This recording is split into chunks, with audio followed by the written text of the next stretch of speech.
On my screen, I have the average internet marketer. This is a person that's going out and selling affiliate products, network marketing products, coaching products, digital products of any kind, courses, you know, you name it. It is your average punter that jumps into the internet marketing game. Now, there's a couple of things that you probably want to note about this average punter, and I'm pretty sure most of us have been down this pathway as well. Number one is they are bright-eyed and bushy-tailed, as it were. But sometimes, after a little while, the results that they're after don't stack up exactly how they want. And so what happens is we get told as marketers and as people entering this industry, well, you've got to take responsibility for yourself. You need to own up to what you're doing. You need to take accountability. And you think, okay, well, that makes sense. Of course, I am responsible for my own results. And I know for myself, when I had that epiphany to start with, it was a massive revelation in my life, because I realized when I was going into bankruptcy that if I'd made these set of decisions to get me to this point in my life, I can just start to make a new set of decisions to get to where I want to go in life.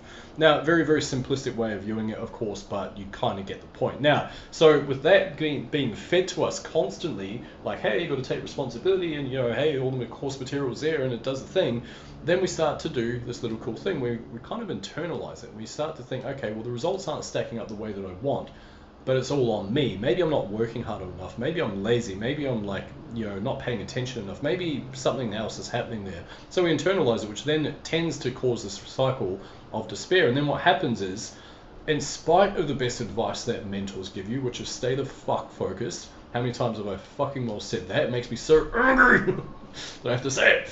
People don't. They think, okay, well, there must be something else out there. And so they start to look at these other things.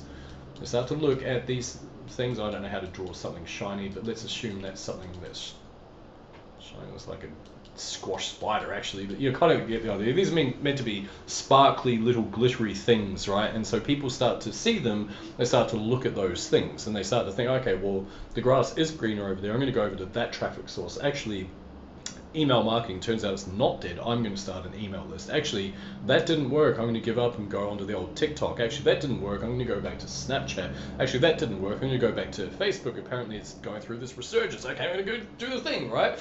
And so then all of a sudden, every time they go in one direction, what happens is they start to internalize things when it's not, the results are not showing up in the speed that they want. Then what happens is, bang, they hit a wall, and they do a fucking 90-degree turn. But you can't do that if you're going 100 miles an hour in that direction. And all of a sudden there's a wall in front of you. You just think, bang, I'm going to stop on a dime and turn the other way. Ha ha ha. No, it doesn't work like that.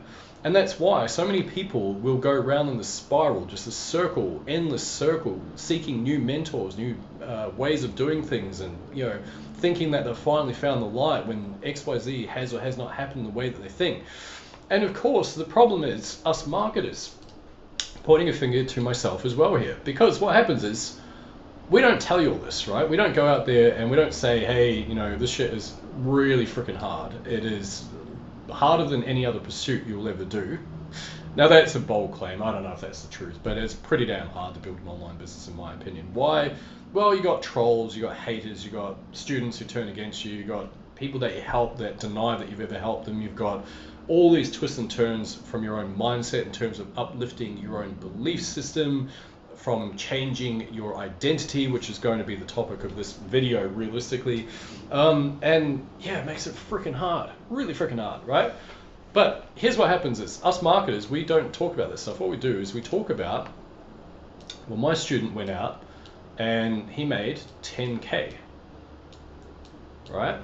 This is all legit. He made it in 49 days from scratch. And you think, wow, I'm just like that person. I can work really hard. I'm a good worker. So you look at that, right? And then you think, well, there's another result that I've got from one of my students, and she was amazing. She had only 73 people in her audience, and she surpassed 10K. And you think, wow, I'm just like her. I work really hard. I've, you know, a new mum. I'm a corporate lady. I can do stuff. And then you see this other thing that we tell you about, which another student of mine jumps in and he makes 50K, right? In 4 months. And you think, wow, that's cool. He's just exactly like me. I can do that, right? And so these are the things that you see popping up. And this is marketing 101, right? Because you think, okay, well, that's cool, I can do that. And we can, of course we can do it, right? But these are outlier results. And as marketers, the more outlier results you get, the more you market to those outlier results. Okay, and so as part of marketing to those outlier results, of course, it creates this tension in people's brains because they start to think, well, I can be like that, I can be like that, I can be like that. And then what happens is when they enter these programs, they haven't shifted their identity such that they can achieve 10K in 49 days. They haven't shifted their identity to be the person that goes out there and makes 50K in 4 months. They haven't shifted their identity and the person that attracts wealth and abundance and easy sales. They haven't shifted that. So they go in there and they do the tactical things sometimes, or sometimes they don't. Sometimes they don't even watch the programs, right? It happens. Or they don't take the advice of the mentor, and the mentor usually sometimes gives pretty good advice. You'd hope, right? That's kind of why you're paying for it. And so instead they go on this endless loop of like trying to make things happen. It just doesn't work that way. Right, so we've identified some common causes, and please, by all means, in the interest of vulnerability and whatnot, feel free to drop a comment below. Let me know if this is you or it sounds familiar, or even if you can relate to the fact that this is how the marketing industry is done. Right, let me know. And again, like I say, full transparency, I'm guilty of this as well. These are actual results from my students that I talk about a lot. One thing I'd like to differentiate myself a little bit is that I do talk about how hard my journey was, and I talk about how hard this industry is on a fairly frequent basis. Not because I'm trying to freak people out and say, hey, don't jump into the whole online marketing world. I'm trying to be as transparent as possible to let you know, like, hey, yeah, you could be one of these people that gets these incredible results. But it's not always going to be that easy. You have to grow as a human being, right? So why I wanted to put this video together is to basically tell you the thing that you need to change, right? So a lot of the time, you'd be looking at tactics and you're thinking, well, if it's just tactics, then I can make that happen. It's not that hard, right? And that's the truth. But it's not the tactics that are going to get you these types of results, the 50K in 4 months, the 10K of 73 people, the 10K in 49 days, the 2.4 million in 2.5 years from scratch. Like you're not going to be able to get there with tactics alone. What you need to do is change something else. And I'm going to type it out because otherwise I will, and I mentioned this word before. You need to change your identity. And I don't mean become arrogant. I don't mean become someone that you're completely not. I mean that you need to update your consciousness. You need to dial up your financial thermostat such that you are the person that magnetically attracts what you want. That, to me, is the real secret, because I think once you change your identity, let's get rid of that, then all the tactics, all the strategy, all the things make a lot more sense, and they fall into place almost like a jigsaw that kind of like makes itself. Because you have shifted your own identity, you've shifted what you think is possible. You no longer wear the same shell of an identity that you had on before. And it's not easy to do. You have to kind of like from internal, like breaking the eggshell as it were, and then you finally come out and you're like a little baby dinosaur, like full of different identity. So let's just map some stuff out here of things that you probably want to update. And I'm just going to say financial thermostat. Number one, right? You have to change that. How are you around money? Stat, that's not how you spell it, is it? There you go. How are you around money? Do you attract it? Are you grateful for it? Do you make it your master? Do you see it as something below you? Have you been privy to a lot of negative information around money? Do you believe that rich people are evil? Do you believe rich people are good? Do you believe that having money makes you a good or bad person? Right? All these things that are a lot of the time subconscious programming forms our identity. And the thing is that if you see money as this evil thing, like, oh, well, I want to be okay, I want to be comfortable, but I want to be rich because rich people are evil. So my society and my church and my parents and all that type of stuff told me. Because if you believe that, how the fuck can you ever attract that? how the hell can you ever attract money and the thing that you actually desire? Because it is betraying what's happening in your subconscious. You can't, is the answer, right? Think about it. Like, I want the money, no, I fucking don't. And so the back part of your mind, the subconscious, is basically betraying you. It's like, no, you don't. I'm going to make sure that you're freaking poor. Because if you have money, then you're a bad freaking person, right? And so this is a subconscious belief that a lot of us have. Something that I've had to rid myself of for a long time. Something that was ingrained into me, where I was like, oh, well, I don't want to be rich because rich people are greedy, and rich people are evil, and they control the world, and they do the big bad stuff, and they, whatever else, right? And that was a part of my internal programming. And so number one, I had to find out what that was. I had to identify it within myself, and then think, oh, actually, I do have this kind of subconscious thing that's popping up. And I started realizing the messaging that I've been given throughout my life that I'd chosen to accept as real. That I had chosen to accept as real, right? I'd chosen to accept that. That's now embedded in my brain. That must be reality. Why? Because people of authority would tell me. Who is of authority? My parents, right? Society. Things I'd heard from other people. News outlets. Random strangers. Internet people. Comments and things. Right? I'd allowed that to get in there and accept that as a reality. It's not reality. It's nothing more than a tool, and that's the thing. If we see it as nothing more than that, it's a form of bartering. It's a very, very efficient form of exchange, nothing more. But we assume that the acquirement thereof is either good or bad. And so therefore we either make it our master, which means that we're always going to be led by it, and we're always going to place a sense of identity within money. Like, if I have money, I'm good. If I don't have money, I'm bad. I must be a bad person. Money, good. Me, good. Good self-esteem if I have money. If I don't have money, me bad person, right? And that's another thing that I've had to deal with as well, and some of you might be able to relate, is you need to shift how you view it in terms of money. Now, the sad thing is, obviously the identity part it's a very big topic, and it's probably more than I can ever go into in this video, or that I ever know at this part of my life as well, for that matter. But a large chunk of this is related to money, because it is such a powerful thing that we all kind of desire to some degree.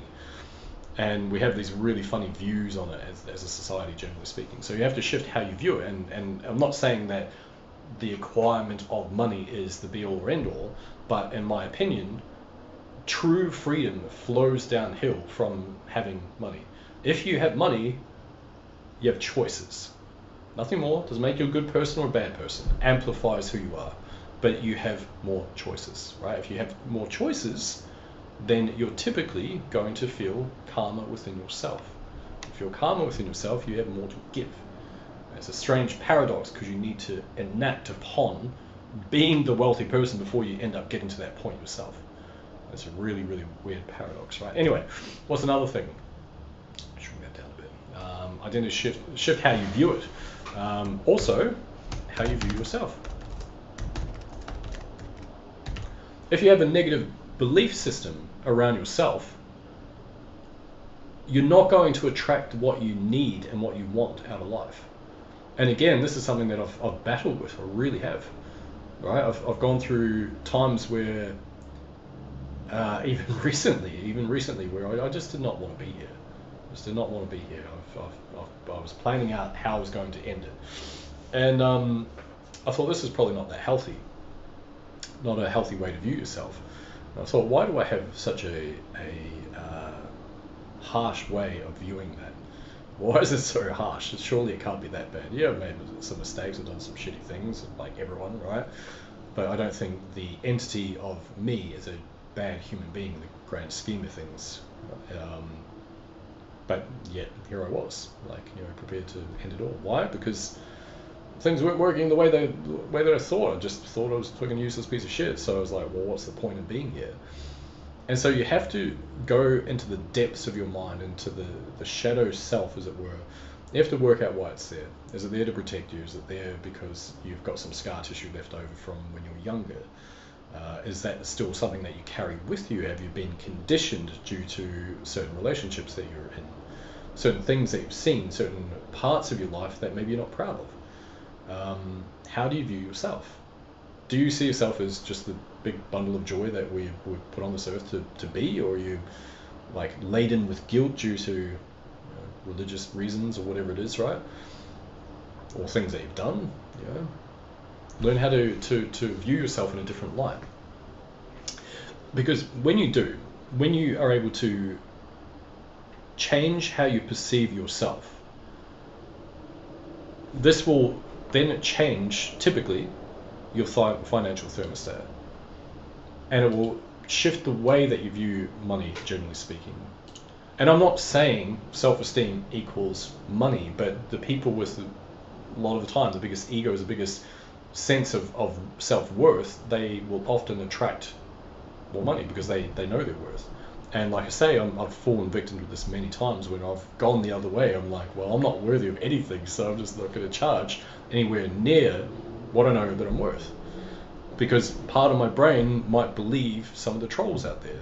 Part of my brain might believe some of the thoughts that are in here. But your thoughts, they're not necessarily real. They're often a reaction to the world around you. So that's it, right? So change how you view yourself. Now the other part of it is financial thermostat, shift how you view money, how you view yourself. You also need to be someone who watch your language. Now, I cuss a little bit, and I apologize for any sensitive ears out there. But here's the thing. When I say watch your language, I'm not talking about the swears. I'm talking about what you say to yourself and to others that keep reinforcing a particular image you have built up around yourself. Okay? And so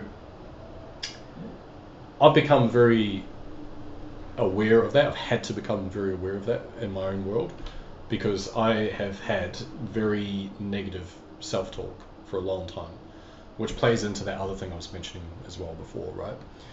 Now, things like, for example, I can't afford that. Or when people make these blanket statements like, oh, I just don't do that. I'm not one of these people that does that. You're creating an identity around yourself when you're doing that because you're reinforcing some sort of message that you're giving yourself. And when you say you can't afford it, I mean, that might be a factual reality at that time. Like you might be looking at the Lamborghini going, I can't afford that. Which may be true. But perhaps there is a better way for you to view things. 2 questions. How can I afford that? Right? Doesn't that feel more powerful? Because it forces your mind into thinking, your reticular activating system into thinking, well, maybe there is a way. How can I make this happen? How can I make it work? So that's one. The second question is quite literally asking yourself, is there a better way of putting this? So going back to the Lamborghini example, could be, well, maybe I'm choosing not to buy this right now. This is currently outside my means, but I'm so glad with the vehicle that I've got right now. I'm so happy that I have transportation in the form that I do right now. Right? So instead of it being a complete negative, like, I can't afford it, I'm shit. It's, well, even if I could afford it right now, I'm choosing not to. Right? Number one, it's not about being delusional as well. I want to make this abundantly clear. Not like going, there's a raging fire just next to you and you're like choosing to ignore it. I'm not saying that. I'm not saying not to take accountability for who you are and responsibility, all that type of stuff. I'm saying that there is a way to structure things within your own language, both internally, what we're saying to ourselves, and externally when we're talking to other people, that doesn't build up this victimhood within you, that empowers you to attract what you want. And the more you can catch yourself, the more you can adjust things the easier it becomes until it becomes a habit. And then when it becomes a habit, you talk in an empowered way. You talk in a way that is empowered naturally. But a lot of people are stuck in this other way of talking, where they disempower themselves purely by their language, right? So that's the biggest thing. And I'll give you a little experiment that I did, and I probably need to go back to this actually. It was a good learning tool for me at the time. But I thought, how can I change my world? How do I do this thing? And so for literally one half of one day, I had a notepad beside me when I was doing my work, and I was chatting to folks, I was doing things, right? I was communicating with other people. And I'd just write down, if I had a thought, I'd write down, is that a negative thought? And I'd write it down, and I'd think, okay, is there, could that be negative? And I started to think about things, and it's like, well, I can't afford that. That's one related to money.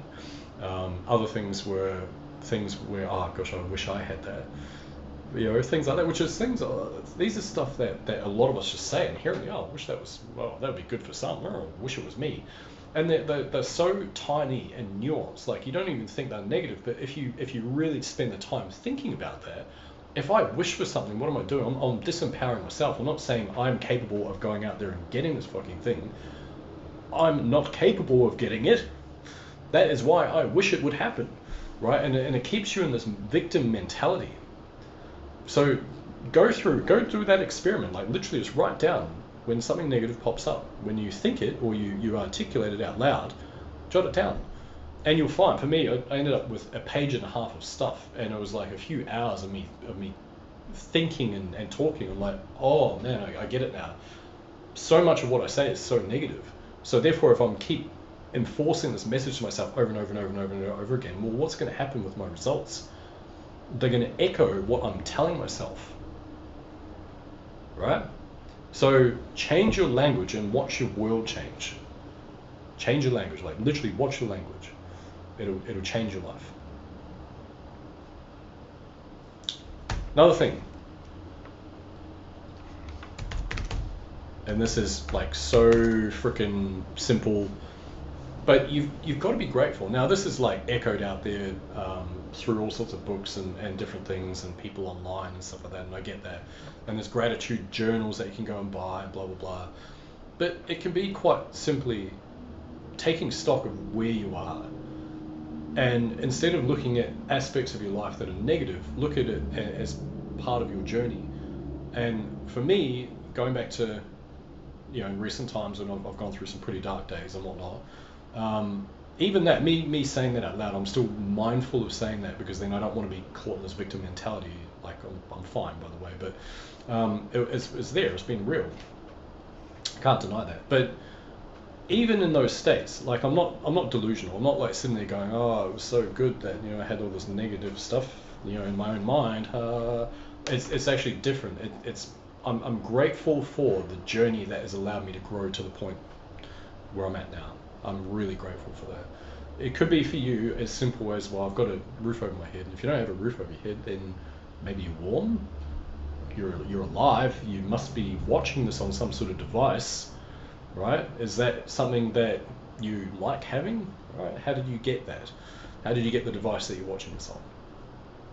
Even these little things, if you're able to start going through exactly what you do have rather than thinking about what you don't have, and instead when you do take notice and you are grateful for these things that you do have, and you start to attach that to what you want, so you start to think, okay, well, wow, if I wanted my dream home, wow, that would be so cool. And you're not sitting there going, oh yeah, but I don't have it though. I don't even have that. You're like, great. Well, I'm grateful for what I do have, which then empowers you to go and attract more of what you want. I'm grateful for the money that I do have in my bank. So grateful. Can't wait to get more of it.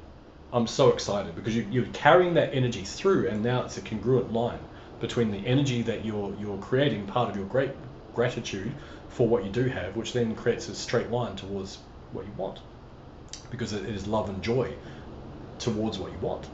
And you're not sitting there thinking about it in a state of fear, like, oh gosh, fingers crossed it happens. You're like, it's going to happen. You got to trust. It's another thing. Trust in yourself. Another little experiment, if you're still watching, most people would have dropped off by this point, is when you are able to find the times that you've been able to accomplish things and manifest things and achieve things, you start to, over time, build trust in yourself. Now, sometimes it can waver. Like I say, when I was talking way back up here, you know, I've had a lot of wavering in my own self-trust, on and off for you know, a lot of years. I'll give you some really funny examples. You'll laugh at me. When I was younger, made it very, very abundantly clear to my friends and family that I am going to play in the NBA. Now, I was okay at basketball. I was okay. I was a very fast runner. Could jump pretty well. When I was younger, not so much now. But I made it clear. I was so determined, and it clearly it didn't happen. To the best of my knowledge, I have not been signed up on a multi-million-dollar contract that I know of. Maybe it's out there. I don't know. But the point is that was one example where I lost trust in myself, and so therefore I thought, well, I don't deserve that. Because even though I worked so freaking hard at it, I was delusional, right? I was just like, because I've been told, like, if you put your mind to something, you can achieve anything you want. I'm like, yeah, that's great. I can totally do that. I should have just made it. I want to be a professional basketball player. That would have been way more reasonable, way more achievable. In fact, I probably would have had a great career. But I was like, no, it's the NBA or nothing. Not knowing how good I actually needed to be in order to make that even a remote possibility. I was delusional about that part and had no idea. But I lost a bunch of self-trust. The times that I went out to create a business and I'd fail, I'd lose self-trust. It took me 7.5 years to finally start cracking $1,000 days. Why is that? I'd lost self-trust. And so, little experiment, little thing that I want you guys to do as well, if you're still with me at this point. And you can do this with all of them, but let's go for the bottom three. Number one, watch your language. So just write down what you say to yourself, both internally and what you articulate to others, and just, you know, when you're in self-talk. Just do it for half a day, and then think, holy crap, how could I reword this to be more positive? Gratitude, just find things to be grateful for. We all have things to be grateful for. If you're still here watching this, you've got something to be grateful for. You're still in the fucking game, right? A lot of people aren't. The fact that you're here and you can try, you can do stuff and blah, blah, blah, you're still in the game, right? Be grateful. Find things to be grateful for all the time. And trust in yourself. Go back in history and don't wear, this is what I've done in the past, don't wear your failures and setbacks as like a badge of honor. Instead, what you want to do is you want to find all the times that you've gone out and said something and made it happen. Or you've thought about something and it's happened. Or you've planned something, you've worked hard and it's happened. And it can be the most simple little things. For example, here's a tiny little thing. When you wake up in the morning and the night before you think, I think I have a nice latte in the morning. I will make myself a latte. And you go and you wake up in the morning, you make yourself a latte, or you go buy it, whatever the thing is, right? You've technically manifested something. Now, I know this is a really silly example, right? But it's still something. There's still evidence to suggest that you can put your mind to something and something happens. And even though if we do it with things that we know are inevitable, we're still doing it. So, for example, you might end up making your bed in the morning. Now you think to yourself, when I get up in the morning, I'm going to do two things. I'm going to get up as soon as my alarm goes and put my feet on the floor rather than hitting snooze. And then I'm going to make my bed. It's the first point of call. Now, what happens when you do that? You've done two tasks, and it's the first thing you do when you wake up. So you start to learn to trust yourself, right? And you've got to give reasons to trust yourself. The more you can trust yourself, the more you're going to be able to back yourself, the more inner confidence you have around everything. So, anyway, I've rambled on way too much. But hopefully some of you somewhere out there are getting something from this. I really hope that's the case. Do me a favor though, like any like, any subscription, any comment that you guys leave just massively helps me out, and it's free. You can give a like. I don't even know who it is. if you like this video, it would just massively help me out. I really, really, really appreciate it. Guys, thank you for joining me. Hopefully this has helped. Like I say, I appreciate it. Appreciate your time. But go and put these things to action and let me know how you get on. I'd love to hear your thoughts. All right. Catch you guys in the next one.